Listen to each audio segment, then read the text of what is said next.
Percebam, irmãos, comigo, que a perspectiva, então, adequada é da história da redenção. O apóstolo Paulo, então, aponta nesta direção, Deus intervindo soberanamente para criar, para preservar e como também para purificar um povo entre os gentios, entre a nação gentílica que havia naquele tempo. A região da Galácia, então, queridos, da Ásia Menor, era de fato majoritariamente de pessoas não judeus, dos não judeus, dos gentios.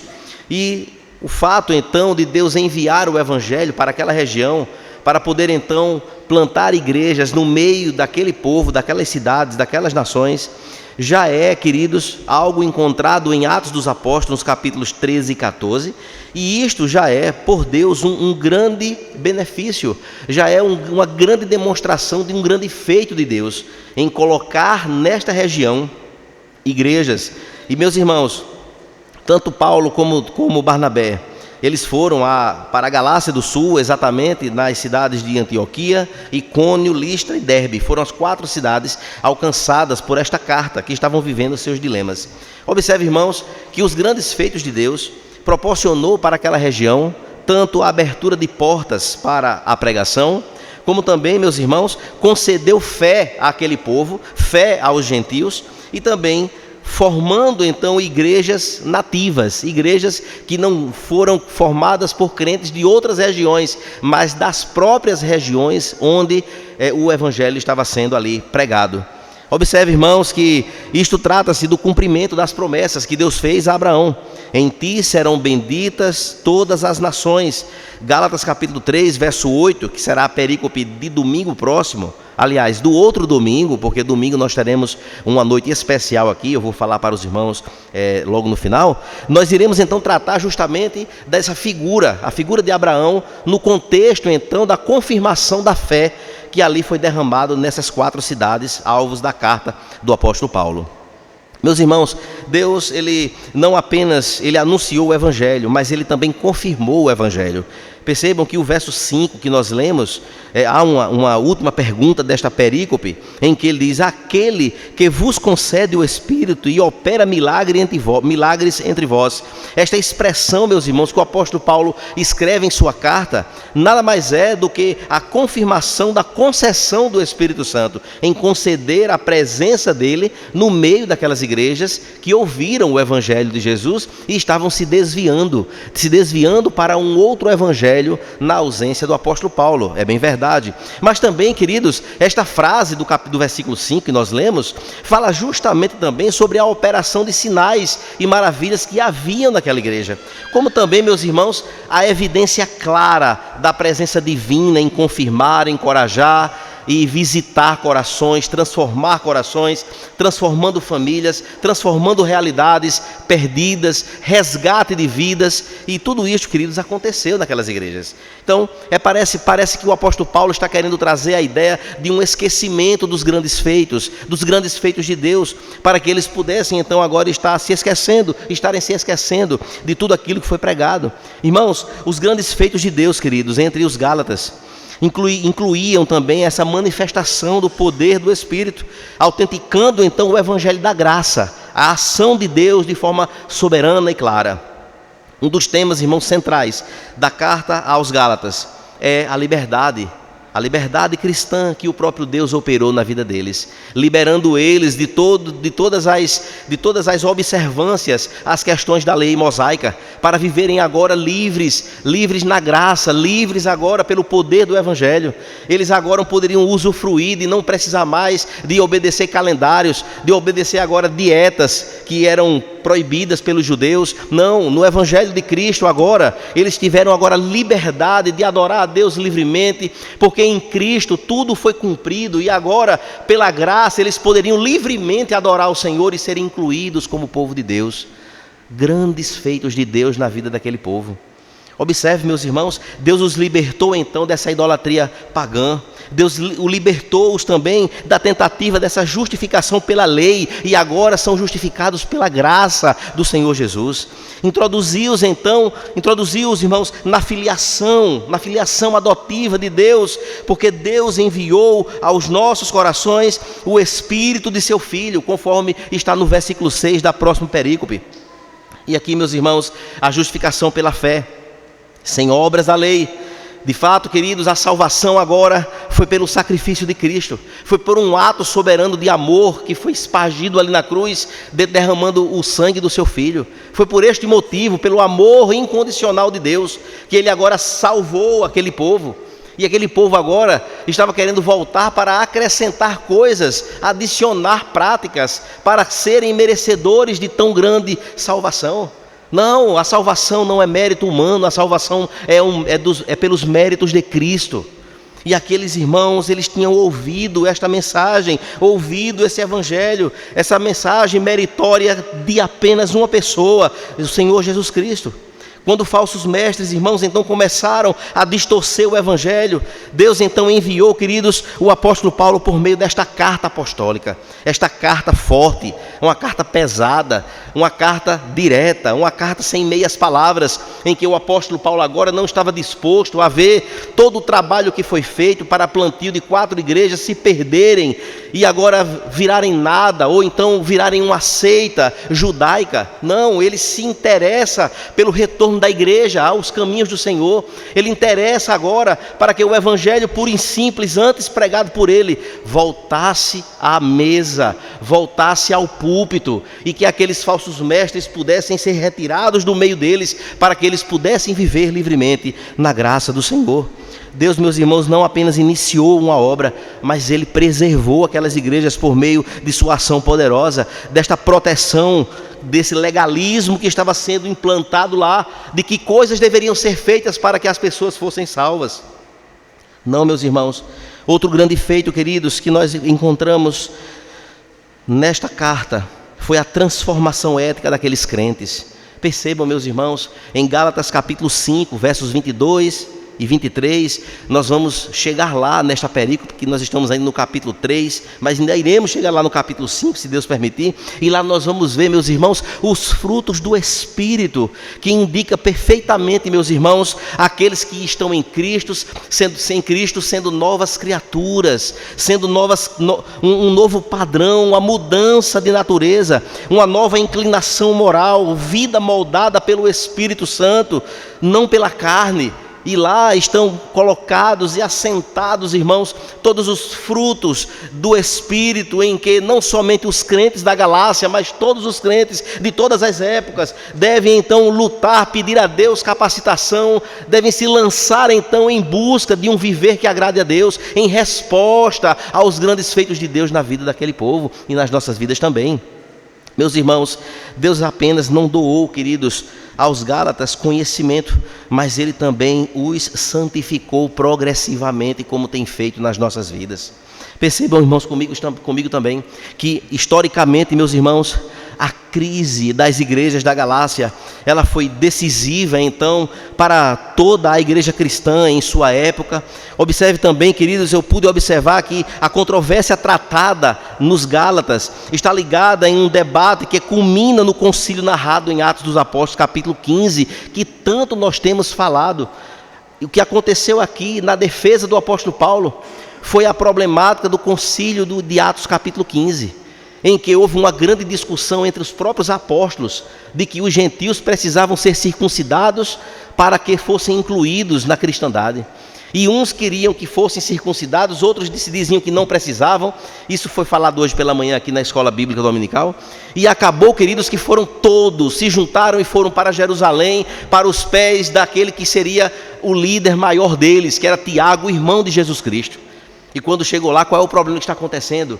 O que está acontecendo é que o povo judeu é um povo circuncidado, é um povo que segue uma dieta religiosa, de alimentos e também de calendários, e os gentios querem fazer parte do povo de Deus e precisam ser circuncidados. Tiago trouxe lá de Amós capítulo 9, uma declaração importantíssima para desvendar aquela questão, e disse: olha, nenhum gentio precisa de ser circuncidado, porque eles foram salvos pela graça do Senhor Jesus, e não foi por mérito humano nenhum. Nada precisa ser acrescentado para que esse povo seja incluído na igreja do Senhor. E meus irmãos, isto foi um desbulhar de tantas dificuldades, de tanto ensinamento. Isto foi importante para que agora todo o mundo não judeu pudesse usufruir das bênçãos salvíficas por intermédio apenas do Filho de Deus, o nosso Senhor Jesus Cristo, o nosso Redentor. E isto, meus irmãos, nos leva a compreender, meus irmãos, que nos grandes feitos de Deus, nós podemos ver de forma muito ampla, podemos entender, queridos, que houve de fato uma definição que a salvação era puramente pela fé. Estabeleceu de fato uma unidade, irmãos, entre judeus e gentios. Judeus e gentios agora não tem mais divisão, agora é um único povo, não há mais barreiras, não há mais muros, como foi falado hoje pela manhã na aula de discipulado. Houve também, queridos, com esta declaração do concílio lá de Atos capítulo 15, houve também a preservação do evangelho da justificação. E queridos, diante de tudo isso, possivelmente, meus irmãos, a carta aos Gálatas foi a primeira carta que o apóstolo Paulo escreveu, dentre as 13 que ele escreveu. Esta deve ter sido a primeira, descortinando então verdades maravilhosas e absolutas e também profundas da justificação pela fé e não por obras. Inaugurou então um ensino teológico recheado agora, queridos, de uma argumentação impressionante contra o perigo que assolava aquelas igrejas e que nós precisamos tirar disto lições importantes para as nossas vidas. Olhando então, queridos, para o versículo 1 que nós lemos, nós podemos ver, queridos, que o apóstolo Paulo começa então citando uma palavra muito forte, que é a palavra insensato. Ó Gálatas insensatos. E meus irmãos, eu queria dar uma pausa aqui para poder a gente fazer aqui algumas pontuações.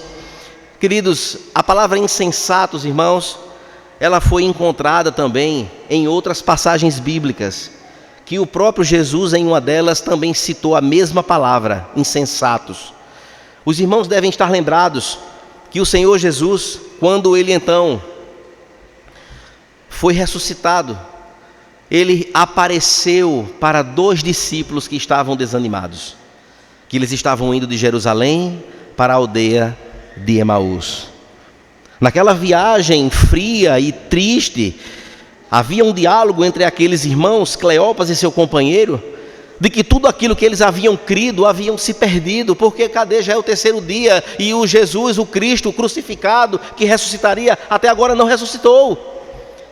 E tudo que nós críamos, penso eu que isto passou no coração deles, tudo isso que eles creram, que seguiram, que deixaram suas vidas de lado para seguir ao Mestre, agora se virou fumaça, porque já é o 3º dia, e neste 3º dia não há mais esperança para eles. E o Senhor Jesus então aparece no caminho com eles, já glorificado, com seu corpo sem nenhuma marca aparente, só nas mãos, para que Tomé fosse questionado mais à frente. Mas naquela conversa então, Jesus começa a conversar com aqueles 2 irmãos e começa então a perguntar: vocês estão falando de quê? E eles: você não sabe das últimas notícias, dos últimos acontecimentos, de tudo aquilo que aconteceu, que o Cristo anunciado, o Messias veio, morreu e já é 3 dias e não aconteceu nada? E é aí, meus irmãos, que o Senhor Jesus, em Lucas capítulo 24, versos 25 até o verso 27, Jesus diz: como vocês são insensatos. E a mesma palavra que Jesus utilizou lá, o apóstolo Paulo utiliza aqui. E no livro de Provérbios, meus irmãos, no capítulo 15, o verso 5, diz que o insensato despreza a instrução de seu pai. A pessoa então insensata, meus irmãos, não é a pessoa que não dá ouvidos aos pais, segundo Provérbios, nem lhes obedece. De fato, queridos, ele despreza o que o pai ensina. Este é o filho lá de Provérbios, insensato, o filho insensato. Percebam comigo, meus irmãos, que insensato, na tradução do grego, trata de pessoas ignorantes, mas ignorantes da falta do conhecimento, não da brutalidade. Ignorante por não conhecer, não entende, não tem compreensão. Ele refere-se então a quem tem uma ruim sabedoria, ou pouca sabedoria, ou que não tem sabedoria. O grego também nos aponta frequentemente, ligando a um significado de pessoas de poucos princípios divinos, ou que não obedecem princípios divinos, ou não seguem os princípios divinos. É aquela pessoa, meus irmãos, que falta bom senso, que não reconhece de fato tudo aquilo que foi feito, que não consegue enxergar todos os grandes feitos de Deus ou de alguém na sua vida, e não há de fato um reconhecimento quanto a isso. Percebam, meus irmãos, que o insensato de fato, ele age sem razão, ele age sem o seu juízo, ele é imprudente, é uma pessoa impulsiva nas suas decisões e não reflete sobre as consequências de seus atos. Este é o homem insensato. O homem insensato citado aqui em Gálatas capítulo 3 é justamente aquele que às vezes parece como aquele que comete coisas como que estivesse louco, ou como se estivesse desprezando os conceitos, os princípios e coisas valiosas para a vida. Na epístola, meus irmãos, aos Gálatas capítulo 3, verso do 1 ao 5, nós lemos, o apóstolo Paulo, ele formula então, queridos, 6 perguntas com forte carga pastoral e teológica, que é o que nós vamos passar a meditar aqui agora.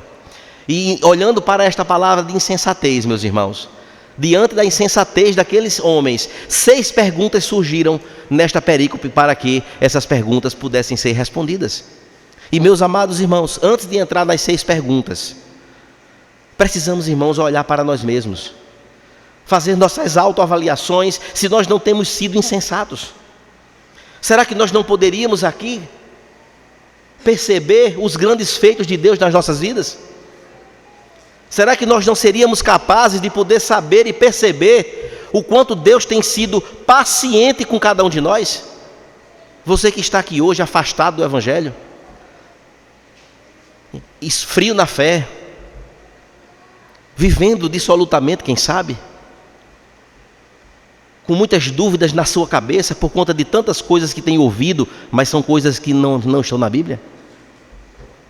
Quem sabe Deus te trouxe aqui para fazer você refletir, quem sabe não há uma insensatez enraizada no seu coração. O insensato, irmãos, ele escuta a palavra e ele não quer saber da palavra. O insensato é aquele que recebe as pérolas do céu, que são as Escrituras, mas ele procura priorizar e dar valor aos seus próprios desejos e às suas próprias vontades. Este é o insensato. O insensato lá de Emaús, os insensatos de Emaús eram aqueles pelos quais o Senhor Jesus começou a dizer: vocês não ouviram o que os profetas disseram? Vocês não ouviram o que toda a lei aponta? Vocês não viram todo o ensinamento que foi dado? Será que vocês não lembram de todos os sinais, de tudo aquilo que foi feito, para vocês agora duvidarem? Vocês são insensatos. Vocês estão esquecidos, vocês estão desprezando aquilo que foi dado de forma tão grandiosa e maravilhosa. Eu olho para mim, irmãos. Que Deus me livre de um coração insensato. Precisamos ser gratos, não apenas pela subsistência do dia a dia, que já é de grande valor. Podemos ter alimento, ter água, ter uma casa para estar debaixo. Mas eu quero falar de coisas mais profundas. Quantas vezes o Senhor te livrou? O Senhor usou alguém para falar do Evangelho para você. De alguma forma o Evangelho chegou até você. Este é um grande feito. É um grande feito imensurável, que não há valor monetário que possa pagar. Quantas vezes o Senhor tem falado com você através da Escritura? Quantas vezes nós somos arguídos pela própria Escritura, somos confrontados pela Escritura? E isto não é penalização, não. Isto é amor de um Deus que nos ama. É nos socorrer com a palavra de saculejo, como diz lá no meu interior. Saculejar o cidadão, para ele acordar, para ele prestar atenção em tudo aquilo que está ao seu redor. Não estou falando nem de dinheiro, de posição, de emprego, de carro bom, casa. Eu não estou nem falando nisso. Porque quem quiser ter uma vida melhor, estude, trabalhe e se esforce. E ponto. O que eu estou falando aqui é de coisas eternas. É daquilo que é construído nesta terra aqui, que vai valer para a eternidade. O Senhor Jesus nos resgatou do império do inferno, do império das trevas, para onde nós estávamos indo, caminhando, achando que estava tudo correto. O Senhor interviu na nossa história Ele parou a nossa carruagem. Ele mandou parar e disse: agora não é aqui mais não, você agora me pertence. Foi assim que Ele fez. Mas Senhor, eu preciso fazer o quê para receber tão grande salvação? Nada, o meu amor é bastante. E foi isso que Ele fez por nós. Quem somos nós agora, meus irmãos, para agir com insensatez? De querer olhar para trás, olhar para o lado, de querer agora introduzir coisas, ou então dizer para Deus o que é que tem que acontecer? Amados irmãos, nós somos devedores eternos, queridos. Nós não temos a mínima condição de mudar o nosso destino final. Mas o Senhor, Ele nos garantiu: eu vou para o Pai, mas eu voltarei para vos buscar. Ninguém poderia fazer isso por nós. Nada é mais valioso do que isso, porque no final da história, quando a morte se apresentar diante de cada um de nós, que isso acontecerá, talvez não dê mais tempo de pensar em tão grande insensatez. Então hoje é um alerta para você que está fora da igreja, para você que está aqui, que está de repente cheio de dúvidas, pensando, sei lá, será que é assim mesmo? Eu vou ver. Eu já senti um dia. Sentiu? Deus te trouxe aqui para alimentar sua alma com o alimento santo e eterno. Mas vamos para as perguntas, porque Deus, o Senhor agora, através do seu filho, o apóstolo Paulo, ele começou agora a fazer perguntas retóricas, perguntas que ele não queria as respostas, mas ele queria perguntar. Ele queria lançar essas perguntas para lançar reflexão na cabeça daquele povo, daquelas 4 igrejas. E meus irmãos, a primeira pergunta que ele faz, meus amados, está justamente no verso 1. E esta primeira pergunta, ele diz assim: quem foi que os enfeitiçou? Quem foi? Uma pergunta retórica. Quem foi que enfeitiçou vocês? Essa mesma pergunta a gente deveria fazer àqueles que outrora eram fervorosos nas igrejas e depois esfriou e caiu fora. Quem foi que enfeitiçou sua mente, seu coração? Pergunta retórica. Uma pergunta de reflexão. Pois, meus irmãos, esta pergunta, queridos, é um grito pastoral contra tudo que rouba a centralidade de Cristo. Não somente aqueles que saíram da igreja, mas aqueles que estão na igreja e que não adotam como centralidade de sua vida, do culto, do louvor, da adoração, da família, do casamento, do tratamento dos filhos, como Cristo da centralidade. São como insensatos. Estão aqui comendo alimento de boa qualidade, mas que aquilo não se digere. Observe, irmãos, quem os enfeitiçou? Se algo, quem? O que foi? Começa então a ocupar agora a confiança no coração daqueles que antes ouviram o Evangelho. Quem os enfeitiçou? O antídoto então, meus irmãos, é sempre o mesmo. O que é que resolve contra esse tipo de enfeitiçamento, se assim poderíamos dizer? Voltar-se para a cruz, sermos discípulos, adotarmos a nossa condição de discípulo, de vir após Cristo, negar-se a si mesmo, tomar a sua cruz, siga-me. A palavra do Senhor está valendo. É voltar, é pegar o caminho de volta, é se converter, próximo contorno, volta. Senhor, eu quero estar aos teus pés. É o lugar mais alto que eu posso estar, é curvado aos pés da cruz. Tem misericórdia de mim, Senhor. É voltar-se, é reconhecer, é encontrar um lugar de descanso na graça do Senhor e permanecer nela. Não é momentâneo, por um momento aqui, outro ali, por uma fase da vida, não. O Senhor nos chama para um restante de dias, de vida, de existência, para Ele, na sua presença, adorando a Ele, usufruindo, meus irmãos, de tão grande alegria, da paz que excede todo entendimento. O Senhor nos chama a isso. Mas quem foi que enfeitiçou a cabeça daqueles irmãos aos Gálatas?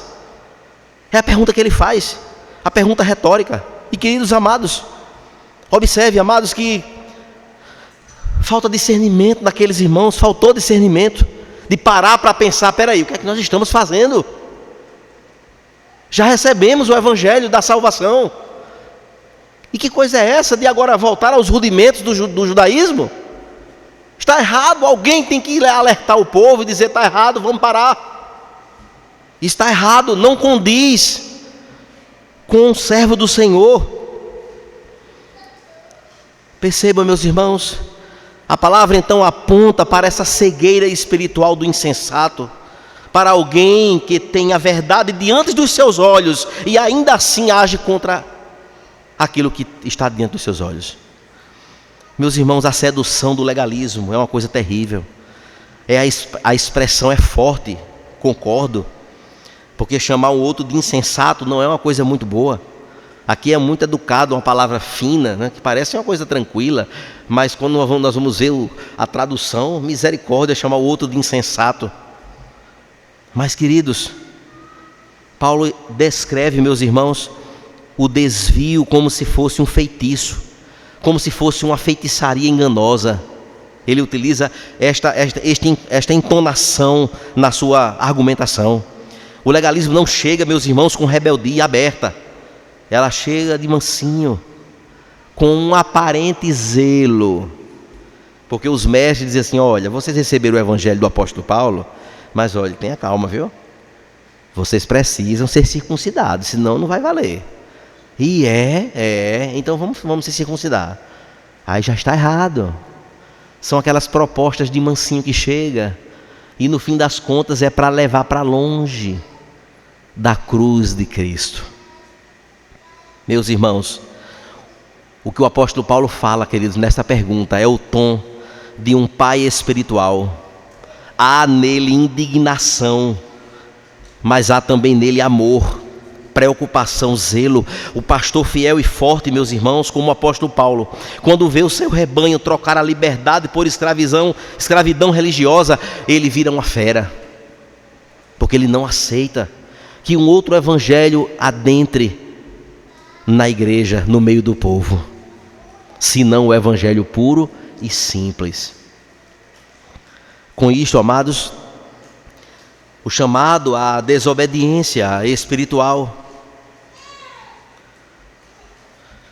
feito por esses falsos mestres foi diretamente combatidos pelo apóstolo Paulo.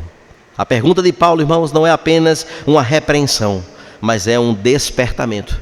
E vivemos hoje em um tempo que, se o pastor da igreja for despertar determinadas posturas de determinados crentes, ele é mal interpretado,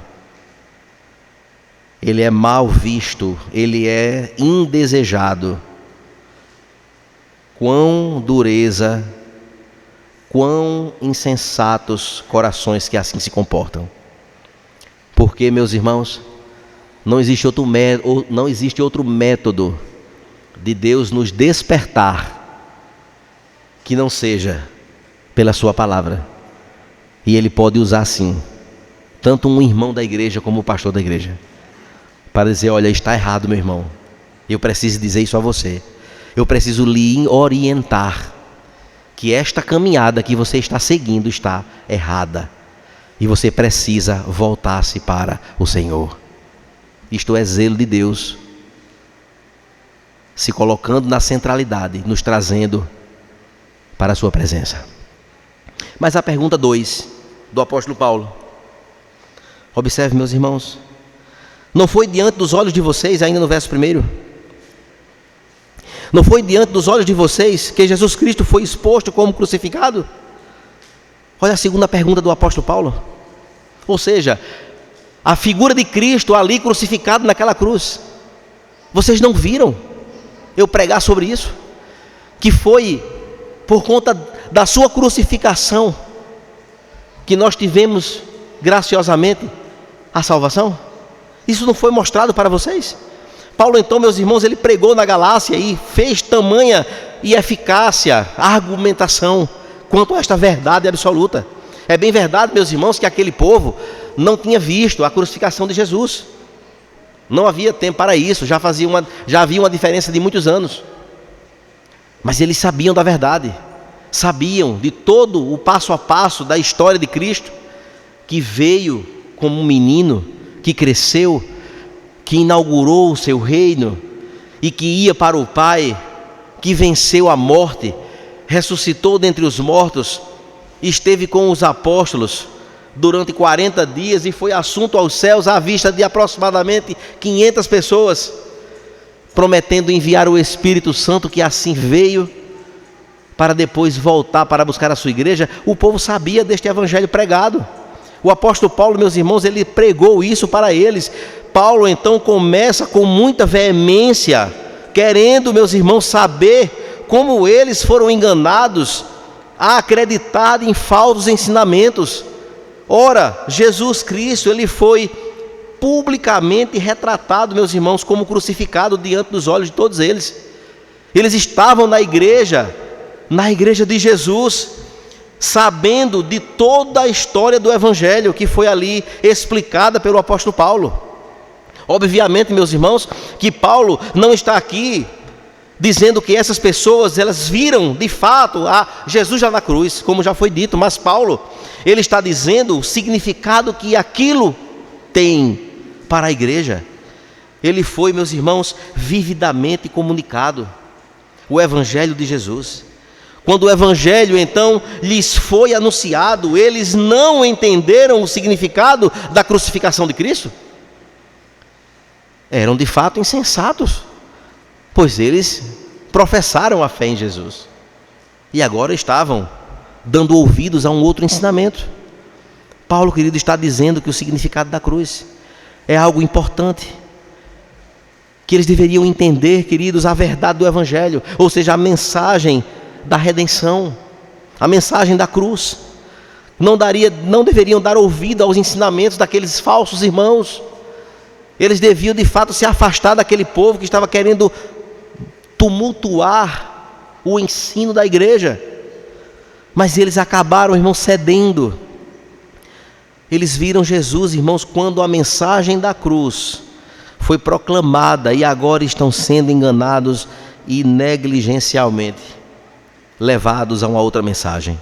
A cruz de Cristo, meus irmãos, é o centro objetivo da nossa redenção. Em termos concisos, o seu significado pode ser sintetizado em alguns pontos que eu gostaria de trazer.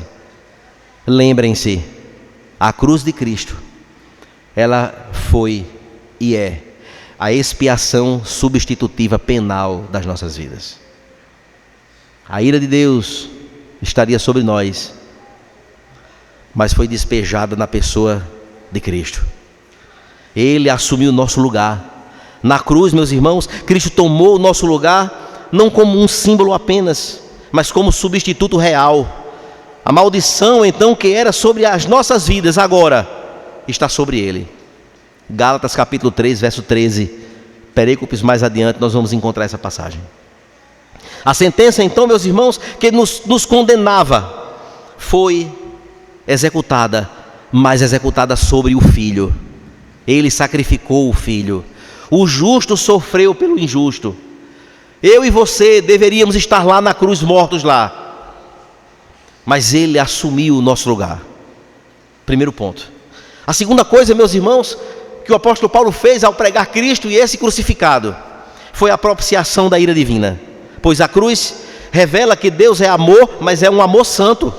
Não é um amor como se prega aí fora, um amor que abraça tudo e qualquer coisa, negativo. O amor de Deus é um amor santo. Ele ama na sua santidade. E este amor, queridos, de fato, ele salva pecadores imerecidos, como já fez com nossas vidas. Mas observe, amados, que esta propiciação aponta de fato nessa ira justa contra o pecado. Não foi ignorada, mas foi satisfeita. Quando o próprio Filho disse, eu me dou, ninguém vai me pegar. Eu me dou pelo sacrifício. Eu serei o cumprimento da redenção pelo povo de Deus na terra. Assim sendo, queridos, somos alvos disso. E ali essa ira, então, que deveria nos consumir, foi absorvida pelo Cordeiro de Deus. Amados irmãos, houve reconciliação objetiva. pois a inimizade que havia entre nós e Deus foi então removida. Deus apenas nos perdoou e Ele agora restaurou a nossa comunhão com Ele. Em quinto lugar, meus irmãos, uma redenção eficaz. Cristo, então, Ele não morreu para tornar possível a nossa salvação. Não, Ele morreu para nos salvar de fato. Não foi para criar uma hipótese, uma porta aberta. Olha, se você quiser ser salvo, venha para cá. Não, o Senhor, Ele vai ao nosso encontro, soberanamente, da forma dEle, para que irresistivelmente nós possamos proclamar: Senhor, eu entrego a minha vida a Ti. Mas quem fez tudo foi Ele. Deus começa o processo de salvação e Ele concluirá na glorificação. A obra que Ele iniciou em nossas vidas, Ele haverá de completá-la até o último dia. É assim que a Bíblia ensina. E nisso, meus irmãos, esta redenção eficaz, em que Cristo morreu então para nos salvar diretamente. Isto foi pregado aos Gálatas. Eles não precisavam mais ter preocupação com nada. Não precisam mais fazer nada, porque o sacrifício de Cristo na cruz foi suficiente. Eu não preciso mais fazer nada. O que eu preciso agora é viver agora as benesses de uma nova criatura. Viver a vontade do Senhor, que foi revelada em sua palavra. Apenas isso. A cruz, meus irmãos, ela não falha. Ela garante, meus irmãos, que aqueles que em Cristo morreu, pelos quais Cristo morreu, serão trazidos à fé e preservados até o fim. Em quinto lugar, houve uma vitória sobre o mal. O que parecia, queridos, uma derrota, foi um triunfo. O que muitos aplaudiram e gostaram quando viram Cristo morto, sendo retirado do madeiro, para ser colocado naquele túmulo. Muitos se anteciparam e acharam que foi maravilhoso, uma grande vitória. Não. O triunfo é que na cruz, meus irmãos, o império do pecado ele foi desarmado. A acusação foi cancelada e Satanás foi derrotado e exposto. O Senhor venceu a morte para nos salvar. O trono da vergonha tornou-se trono de glória. Colossenses 2, 14, 15. Por último, irmãos, desta parte, há um fundamento, queridos, da justificação pela fé.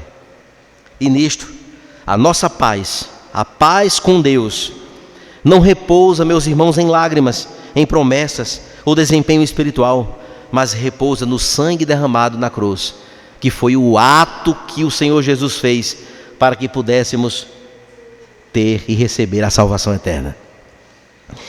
Mas no versículo 2, meus irmãos, temos a terceira pergunta.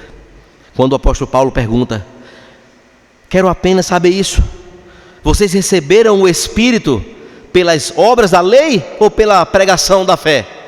Terceira pergunta que o apóstolo Paulo faz àquele povo na sua carta. Paulo então, meus irmãos, clama a memória da experiência vivida por aqueles irmãos.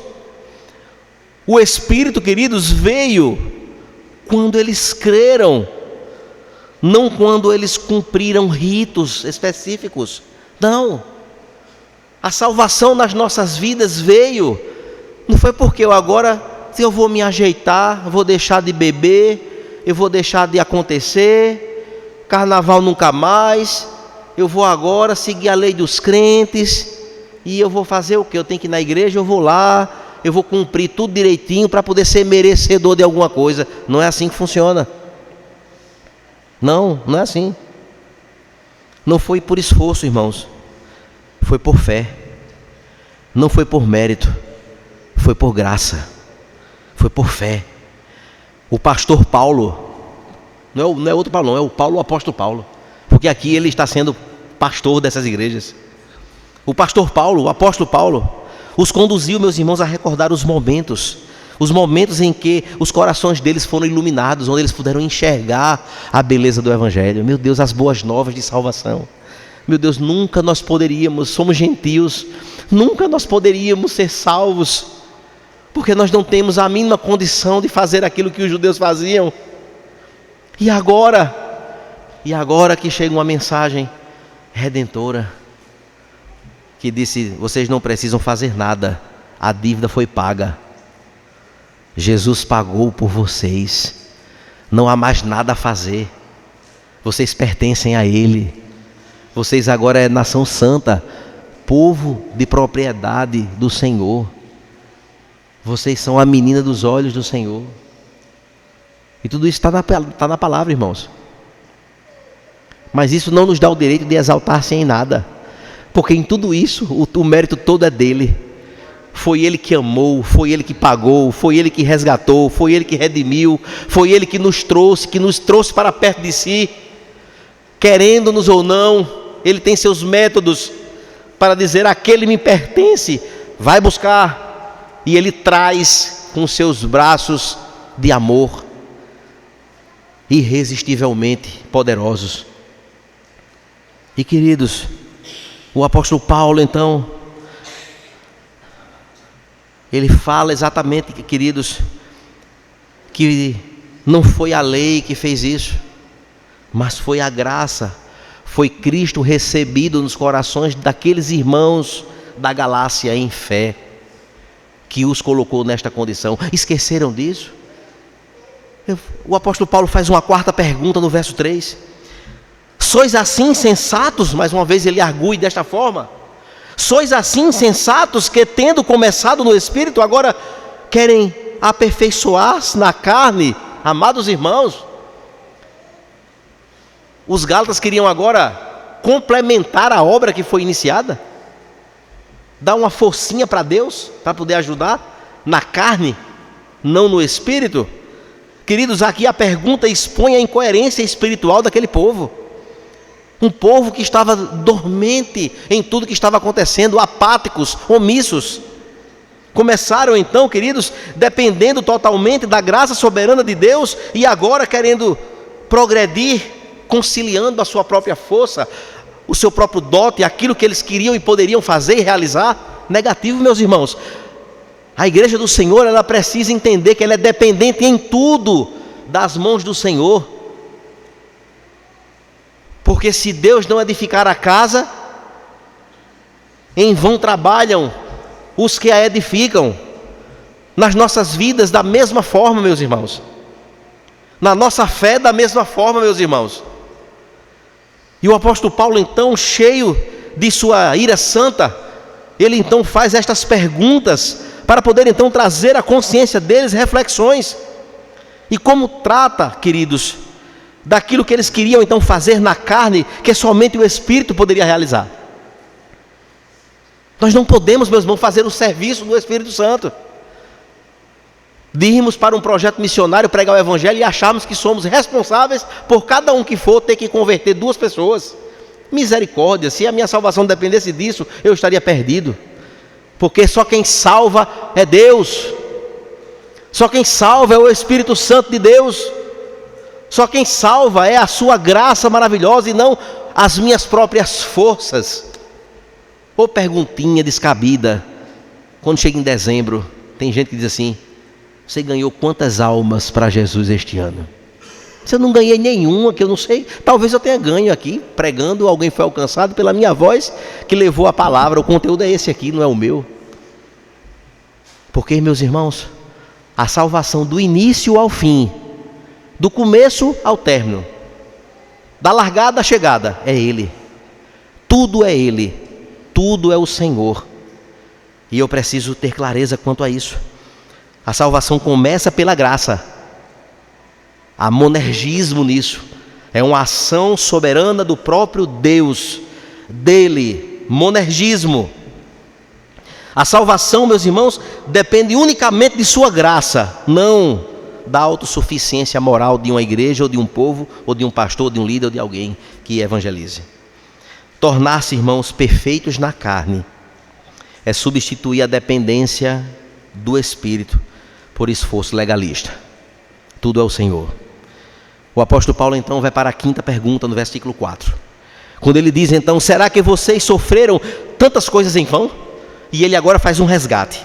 Paulo agora traz o resgate agora do sofrimento que aquele povo viveu, de perseguição, de agonia, de busca, de ter que se mudar de onde morava por conta do Evangelho. Ou seja, sofreram por conta do Evangelho, pagaram caro por conta de tudo aquilo que foi vivido para que essas igrejas fossem plantadas e instaladas, para que eles pudessem então professar claramente que a fé deles estava sustentada e ancorada na pessoa de Cristo, depois de terem vivido tudo isso, e agora virou tudo o quê? Virou fumaça? Uma trajetória que foi a preço de lágrimas, de perdas e de rejeição. E agora, vamos agora colocar penduricalhos agora nessa mensagem, para que agora tenha validade? O apóstolo Paulo, meus irmãos, com toda a legitimidade, ficou furioso com isso. Que evangelho é esse? Se o apóstolo Paulo estivesse hoje nos nossos dias, hein? Eu acho que ele morria de infarto. De tantas loucuras que são adotadas igrejas afora, desprovidos completamente de qualquer tipo de comprometimento com a verdade da Escritura, com o evangelho puro e simples. Amados irmãos, se agora, queridos, eles querem retroceder, os Gálatas, todo aquele testemunho então estava simplesmente vazio. É um chamado então, essa pergunta 4, a pergunta 5, é uma pergunta de um chamado à perseverança. Vocês sofreram algo verdadeiro. Vocês lutaram tanto para chegar aqui, para serem alcançados e serem hoje quem vocês são pela graça do Senhor. Não deixem, Gálatas, em outras palavras, não deixem que essa sedução alcance os vossos corações. Esse recado é para mim e para você. A simplicidade do evangelho, meus irmãos, é o suficiente, é o bastante para nos conduzir, para nos preservar e nos manter de pé. O apóstolo Paulo, queridos, ele então faz, na sua argumentação da pergunta 5ª, trazendo a nós o entendimento de que apostatar da graça torna inútil o sofrimento anterior. Olhe, eu cantava na igreja. Já ouviu esses relatos? Eu era uma bênção na igreja. Eu evangelizava, fazia parte dos grupos. Eu tocava, eu cantava. Eu estava sempre à disposição. Eu fui criada numa igreja de um povo crente. E foi. Aí a pergunta cabe assim: e o que foi que lhe enfeitiçou? Ó insensato, o que foi que invadiu seu coração e que destruiu tudo que foi vivido lá atrás? O que foi? É hora de voltar. É hora de voltar. É hora de voltar enquanto há vida. A perseverança, meus irmãos, confirma a autenticidade da fé. No verso 5º, então, a última pergunta. Aquele que vos concede o Espírito e que opera milagres entre vocês, será que o fez pelas obras da lei ou pela pregação da fé? Amados irmãos, o apóstolo Paulo finaliza esta perícope tão importante, porque depois ele vai seguir falando sobre o exemplo de Abraão em outras nuances da sua argumentação.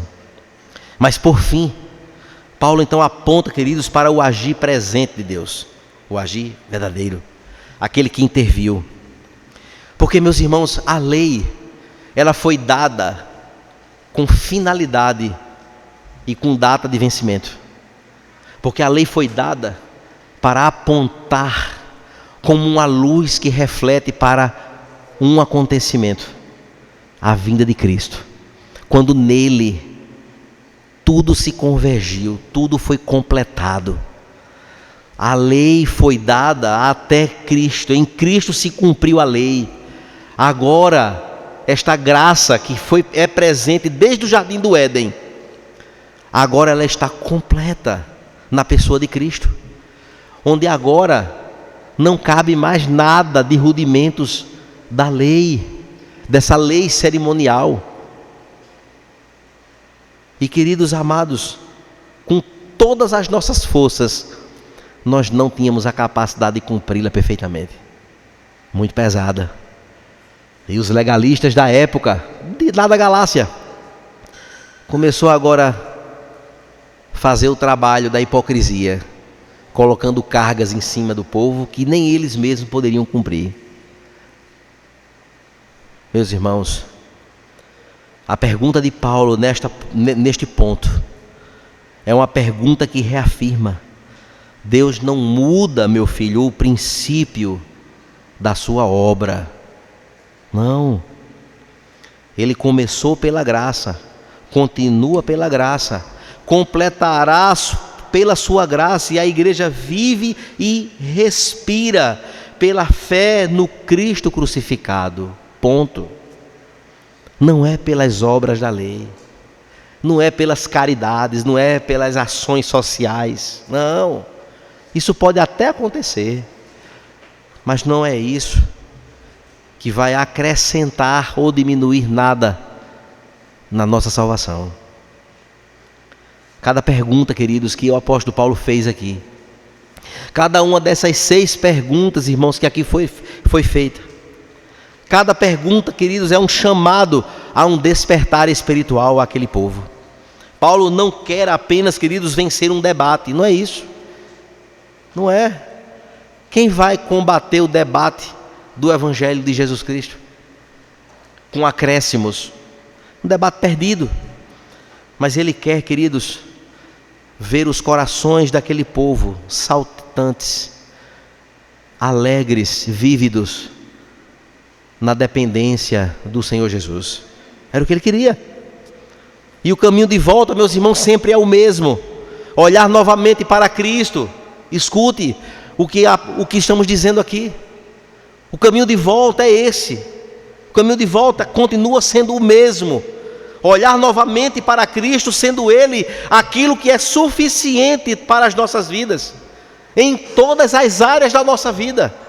O nosso contentamento, a nossa alegria, a nossa satisfação, a nossa realização tem que ser o Senhor Jesus, porque todas as outras coisas passarão. A saúde, o vigor, o dinheiro, a alegria, a velocidade, o som, a maravilha, o sucesso, os troféus, as medalhas, anos de casamento, muitos filhos, tudo saudável, a riqueza, não falta nada, tudo isso passará. Mas o que é que eu estou construindo em valores eternos? Isto aqui, meus irmãos, é muito sério. E o convite para você nesta noite: confie novamente na graça, volte-se para Cristo e permaneça firme na liberdade do Evangelho. A graça dele está sendo derramada sobre este lugar. Deus continua, queridos, agindo no meio do seu povo, e isto ocorre pela fé. A obra continua, a obra de Deus continua na igreja. Não se fundamenta na observância da lei mosaica. A economia da graça, queridos, governa tanto a conversão quanto a vida comunitária. Em tudo é a centralidade na pessoa de Cristo. E para concluir, meus irmãos, eu queria trazer um relato aqui de um pastor batista americano chamado John Piper, muito conhecido nas igrejas. E ele descreve, meus irmãos, de forma bem prática, como tenta viver a vida cristã de modo que possa dizer: não sou eu, não vivo eu, mas Cristo vive em mim. E ele diz: viver isso, no seu argumento, viver isso não é viver pela carne, mas é viver pelo Espírito, estando ainda nós na carne.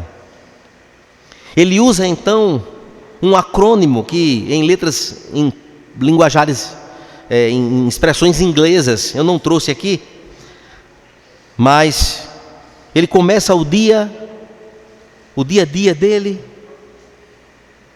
ele e Cristo. Quando precisa de esforçar para fazer o bem, é a Cristo que ele busca. O objetivo de sua maneira de pensar, ele procura pensar aquilo que Cristo então poderia pensar pela Escritura sobre determinados assuntos que vêm à sua mesa. Se torna então, queridos, uma relação intrínseca, em que ele mesmo, em todos os aspectos de sua vida, busca então responder conforme a palavra de Deus. E como de fato ele faz isso no dia a dia? Ele começa então, meus irmãos, reconhecendo a sua incapacidade de fazer o bem por si mesmo. A primeira coisa que ele faz. Isso é o exercício de John Piper para buscar viver uma vida cristã, conforme a sua palavra. Eu achei muito importante isso. Muito interessante nessa conjuntura de reconhecer os grandes atos de Deus na nossa vida. E que nós precisamos, irmãos, não nos desviar da sua palavra, da centralidade, da vontade de Deus. E ele então começa a dizer que reconhece assim a sua incapacidade de fazer o bem por si mesmo. Ele ora então pedindo capacitação divina todos os dias. Senhor, me capacite para fazer tudo aquilo que eu precisarei fazer neste dia. Se isso virasse um exercício, seria maravilhoso para nós, irmãos. Nossa oração da manhã era para ser isso aqui. Senhor, hoje eu vou viajar, eu vou comprar, eu vou vender, eu vou digitar, eu vou entregar, eu vou conversar, eu vou me reunir. Senhor, me capacite, Senhor, para tudo que eu vou fazer, me dê sabedoria. Isso é dependência em Deus, irmãos. Em terceiro lugar, John Piper diz que confia nas promessas de Deus. Aquilo que Deus prometeu, não é profetada de meio de rua, da irmãzinha, do irmãozinho, não sei quem, da internet, do Pix. Esqueça isso. Promessas de Deus, que está aqui. Eis que estarei convosco todos os dias. Alegrai-vos, outra vez vos digo, alegrai-vos. É assim, é aquilo que está prometido para nós. Eu vou, mas voltarei. Eu te sustento, eu que cuido, eu que te mantenho. É o Senhor quem dá, quem sustenta, quem faz. Está na Escritura. Sou preguiçoso, não era nem para comer, está escrito. Quem não quiser trabalhar também não coma, está escrito. Não é? Tudo são coisas que estão aqui. Estão na Escritura, para nós, para o nosso benefício. Não estou dizendo aqui quem está desempregado, porque aí perdeu o emprego, está na luta de conseguir um outro. Mas aquela pessoa que não está nem aí para nada. Entende, irmãos? Isso é muito sério, não é? Mas não diga aquele versículo inexistente. Deus ajuda quem cedo madruga. Isso não existe na Bíblia. Não está escrito.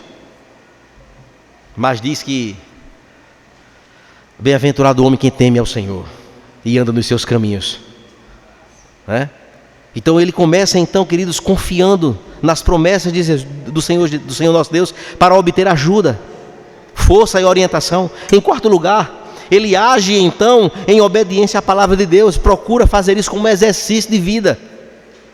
E por fim, queridos, ele agradece e tributa a Deus por todo o bem que vier, porque a palavra de Deus também diz que todo o bem procede de Deus. Este é o exercício de John Piper.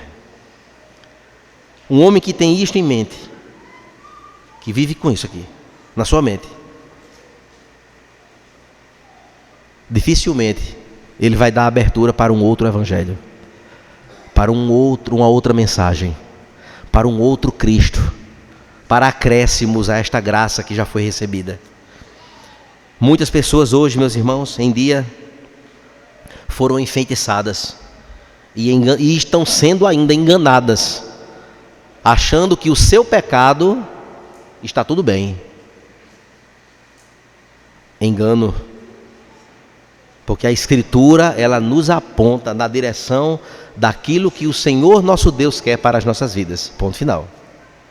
Mas muitas pessoas estão enfeitiçadas e enganadas, vivendo em seu auto-engano, comprovando então a verdade de que muitos segmentos estão aí apostos para serem vividos aí de forma dissoluta, exibindo então suas próprias e rápidas vontades, seus desejos mais profundos e pessoais, carnais, e achando que está tudo bem, quando na verdade não está. Muitas pessoas, irmãos, estão sendo enganadas e por isso não obedecem à verdade da palavra de Deus. Se não quisermos, irmãos, ser enfeitiçados e enganados, sigamos a Jesus Cristo, como foi anunciado, crucificado pelos nossos pecados. Escutemos a palavra de Deus com a audição da fé. Leiamos a palavra, meus irmãos, com os olhos da fé, com dependência de Deus. Que nós possamos cantar, queridos, a palavra com a voz da fé que vem do coração. Que nós possamos, irmãos, caminhar os passos de Jesus com os pés iluminados pela fé, que é a sua palavra. Só então, queridos, nós podemos ter certeza de que conhecemos a verdade do Evangelho e a verdade nos libertará de todo o mal. Que o Senhor nos abençoe, queridos. Que esta porção tão dura, tão direta, tão absoluta e tão confirmada em toda a Escritura, pelo apóstolo Paulo e por outros autores aqui, conforme nós citamos aqui as referências, que esta porção de hoje possa nos levar a reflexões profundas de quem nós somos, de tudo aquilo que o Senhor já fez, continuará a fazer, continua fazendo e continuará a fazer nas nossas vidas. Que nós possamos nos alegrar, meus irmãos. Ele nos salvou, pertencemos a Ele, somos dele e ninguém nem nada nos arrebatará das suas mãos, para a glória de Deus Pai. Amém? Fiquemos de pé e vamos orar ao Senhor.